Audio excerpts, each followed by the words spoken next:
Hello everyone, it is Legos Forever, and today I am giving you the keyboard recording tutorials on how I do this, part 2. So the first one I did was For the Damaged Coda by Blonde Redhead, and that one I pretty much just wang it, whatever you say in past tense for wing it. I just kind of went for it, made it sound as good as I could possibly make it sound, just going for it.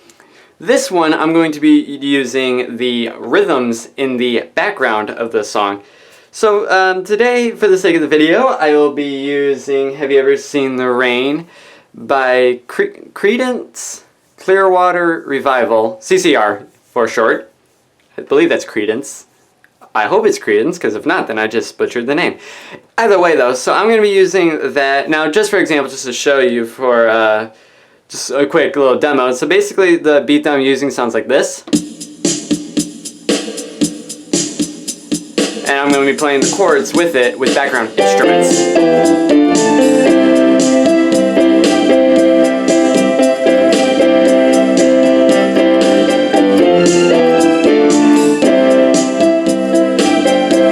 And that's, how that's going to come out. So, of course, I go to memory. I don't think I'm using any of these tracks right now. Yeah, okay. I want to make sure all my tracks are clear before I did anything. So I click on track 1 so I can record. I can also change the reverb. I'm going to do that after I do the recording though, so we can see which one sounds best. So we're going to do this first. So it's going to sound something like this. That did not come out right.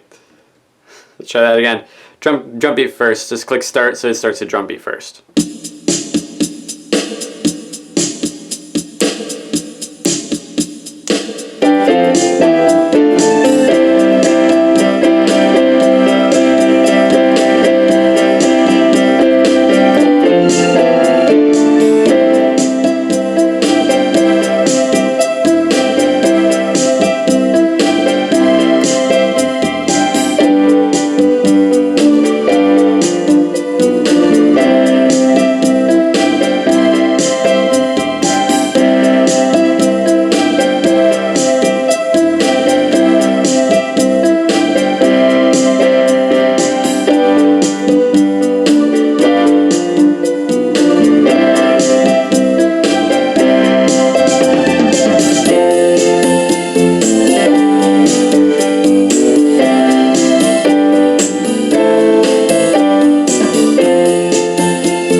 I gave it a little bit of a sudden ending, but I wasn't really thinking about the ending. So basically, as you saw, I added many different like little variations here, there, went higher notes, went lower notes, all that fun jazz. Basically, it just gives me more to work with in terms of like just ways to play it, and just in general, really. So now that that's done, I got piano in there, I got a background with a drum kit, some extra little music stuff in the background, I'm sure you heard. Now I'm going to add some vocals. So let's go to track 2, and we're going to add vocals alongside the piano and the rhythm in the background.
And there you go. So that is vocals in the background. Actually in the foreground, really.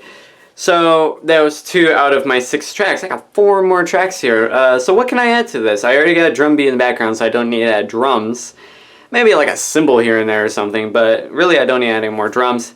Background instruments, I got quite a bit of background instruments. The piano itself cuts off a few times because the keyboard can only play so many instruments at any one time.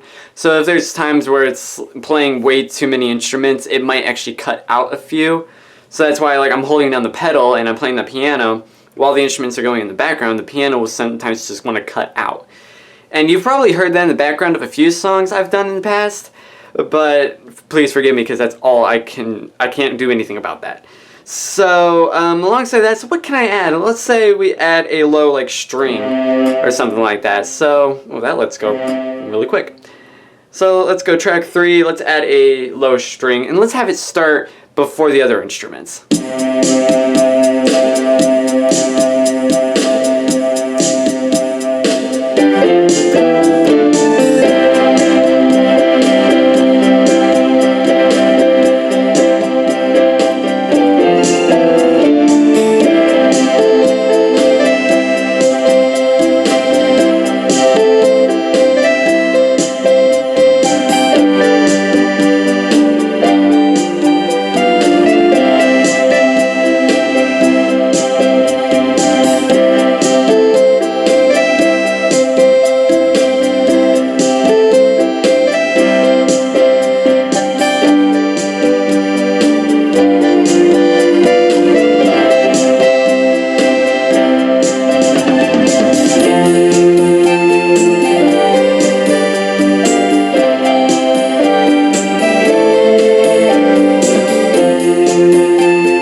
Alright, as you can see, multiple things actually happened there, and I'll explain every single one of them. So, it kept seeing me go up here and clicking buttons up here. I was going in between 2 separate variations of the string. So there's one string where it's instant. Really big, really powerful, really, really loud.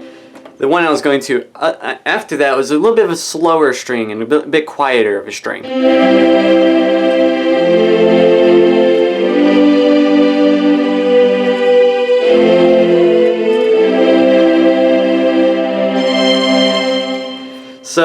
So I was using that for like verses and stuff like that. But in the chorus, when it gets louder, I would use a more powerful string that cuts out really quickly. That's because I don't have the reverb up.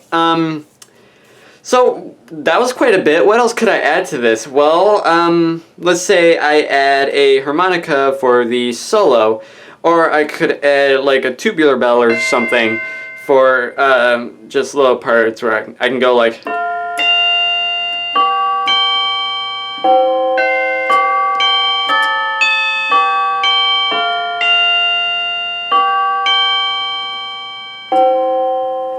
I could do something like that. Or I could even do, when it comes to a solo, when it just comes to a solo in between the two choruses, I could add something like a harmonica and just kind of go a little like crazy with it.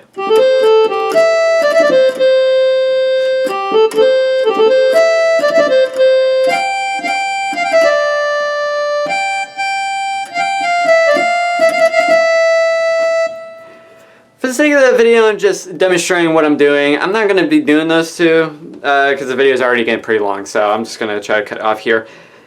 But yeah, so that is one of the other ways I record. I don't even listen to the song while I'm recording. And this one, basically, another thing that is key for using the rhythms in here is the BPM, your beats per minute. Basically, I look up, I only really do this for songs I really know. So I look up the BPM for said song, and for this one it came up to 115. So I set to 115, I pick a rhythm that sounds best, and I pick one that has best variations and instruments coming in with it in the background, and then I just kind of glue it all together. Those instruments in the background I use over here, you probably can't read it, but on the keyboard it says normal, Casio chords, or casino chords. Casio chords, I got that right. Fingered, and then full range chords. Basically, those are the chords that I'll play in the background and the instruments I'll play in the background. That's what those do. For example, I have it to Casio chords. If I click a C, that does nothing. Why is that doing? Is that not completely on the C? Oh, I'm on memory. Never mind. I'll try it again. So as you can see, I click one note here, but it's coming up with the chord and multiple different notes being played here. If I go to fingered, it'll play whatever chord I actually play on here. So if I play, for example, like an F, it'll play an F. But if I just hit the F, it won't play any notes. And if I go to full range chords, it does the same thing, only it goes all the way throughout the keyboard, and I can still hit a single note. So I'm going to go.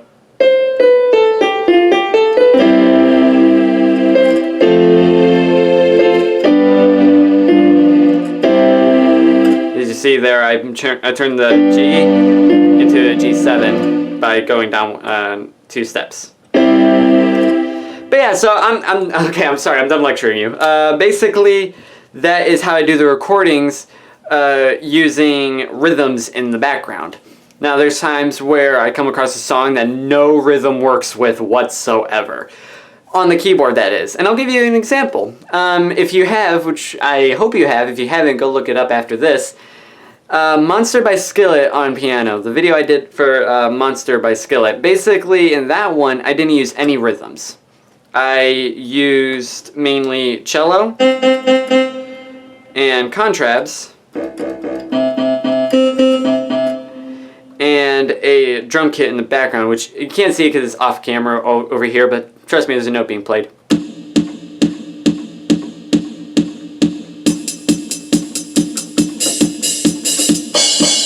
Basically, I kind of just glue it all together. And ones like that, I have to listen to the song on the side, because if I don't have a rhythm to go off of, don't have a BPM to go off of, I really just have to listen to the song and hope I keep tempo with it as clean and clear as possible. So yeah, so you heard all of this at a stage level reverb. There's 4 different levels of reverb. There's room, stage, hall, and just off. So for example, if I set off, you'll see nothing. Forget it, it's like 8-bit. But if I set to hall, it'll come up to...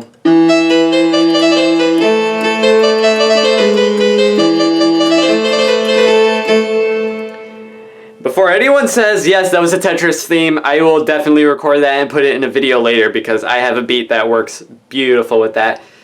So yes, I really have nothing else to say, or nothing else I'm going to add to this song, because it's already got enough in it as is. But if you like this video, please like the video, comment down below saying that you like the video. Also comment down below suggesting other things for the channel, whether it be LEGO videos, vlog videos, keyboard videos, challenges, anything of the sorts. And subscribe for more videos from this channel every Thursday. And until next time, Tally-ho, everyone! Bye!